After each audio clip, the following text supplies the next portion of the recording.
안녕, 버니즈. 이 짧은 인사 한마디에 다니엘은 말을 잇지 못했습니다.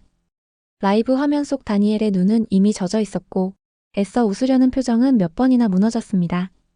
화려한 아이돌이 아니라 한 사람으로서 팬들 앞에 서 있는 순간이었죠. 구독과 좋아요 꼭 눌러주세요.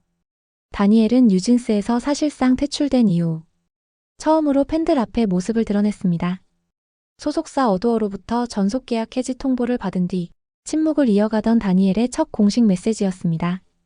하지만 이 라이브는 해명도 변명도 아니었죠. 오히려 아직 말할 수 없다는 말이 반복됐고 그 침묵이 오히려 더 많은 것을 말해주고 있었습니다. 다니엘은 이렇게 인사하는 순간이 조금은 낯설고 마음에 조용히 닿아요. 라고 말했습니다. 이 문장은 단순한 감상이 아니라 이미 자신이 있던 자리가 사라졌다는 걸, 그리고 그 자리가 다시 돌아오지 않을 수도 있다는 걸 받아들이는 체념에 가까웠죠. 그는 팬들에게 기다려줬다는 말로는 부족하다고 했습니다. 아이돌이 팬에게 흔히 하는 감사 멘트처럼 들릴 수도 있지만 이 발언의 맥락은 다릅니다. 다니엘은 기다림이 아니라 정지를 말하고 있었습니다. 팬들은 움직이지 않았고 떠나지 않았고 상황이 바뀌어도 그 자리에 그대로 있었다는 의미입니다. 그리고 이 지점에서 다니엘은 처음으로 울컥합니다. 편지와 메시지를 가끔 읽어요. 그 따뜻함은 오래 남아요. 이 말은 지금 다니엘이 어디에 서 있는지를 보여줍니다. 무대 위가 아니라 사건 이후에 고립된 공간. 연습실도 녹음실도 아닌 홀로 시간을 견디는 자리입니다. 이후 다니엘은 지난 시간을 돌아보며 이렇게 말했습니다. 많이 배우고 많이 지켜야 했어요. 이 문장은 굉장히 중요하죠. 보통 연예인이 말하는 배움은 성장이나 경험을 뜻하지만 여기서 다니엘이 말하는 배움은 조심과 통제에 가깝습니다. 말하지 않는 법, 반응하지 않는 법, 감정을 숨기는 법. 그리고 무엇보다 가족을 바라보는 시선이 달라졌다고 말합니다. 이 대목에서 업계 관계자들 사이에서는 여러 해석이 나옵니다. 어두어가 밝힌 계약 해지 사유 중 하나가 가족 1인의 개입이었기 때문이죠. 다니엘의 말은 직접적이지 않지만 분명히 그 지점을 스치고 지나갑니다. 가족을 바라보는 마음도 달라졌다. 이 한 문장은 책임의 방향을 누구에게 두고 있는지 혹은 두고 싶지 않은지를 동시에 보여줍니다. 라이브 중 가장 감정이 격해진 순간은 눈빛에 대한 이야기였습니다. 다니엘은 버니즈를 떠올리면 항상 먼저 떠오르는 건 눈빛이에요. 라고 말했죠. 무대 위에서 마주쳤던 눈빛, 음악이 멈춰도 이어지던 감정. 이 말은 뉴진스라는 팀이 다니엘에게 단순한 커리어가 아니었음을 보여줍니다. 그는 여전히 자신을 전 뉴진스 멤버가 아니라 뉴진스의 일부로 인식하고 있습니다. 그리고 여기서 결정적인 문장이 나옵니다. 저는 멤버들과 함께하기 위해 끝까지 싸웠어요. 이 발언은 단순한 감정 표현이 아닙니다.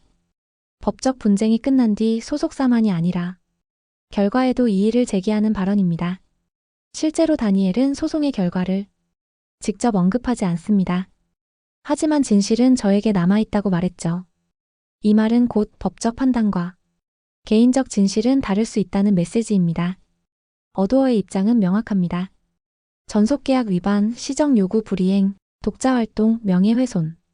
그리고 다니엘 가족 1인과 미니진 전 대표를 향한 431억 원 규모의 손해배상 소송.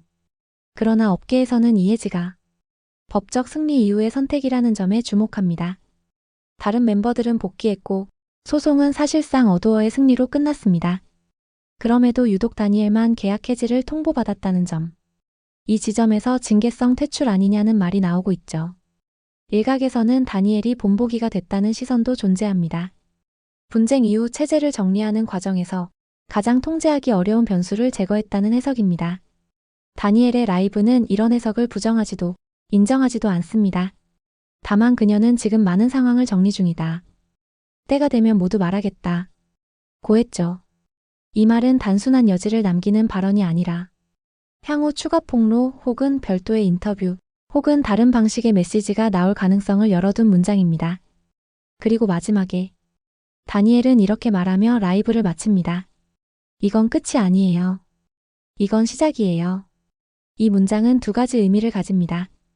하나는 음악 활동의 재개. 다른 하나는 지금까지 말하지 않았던 이야기의 시작.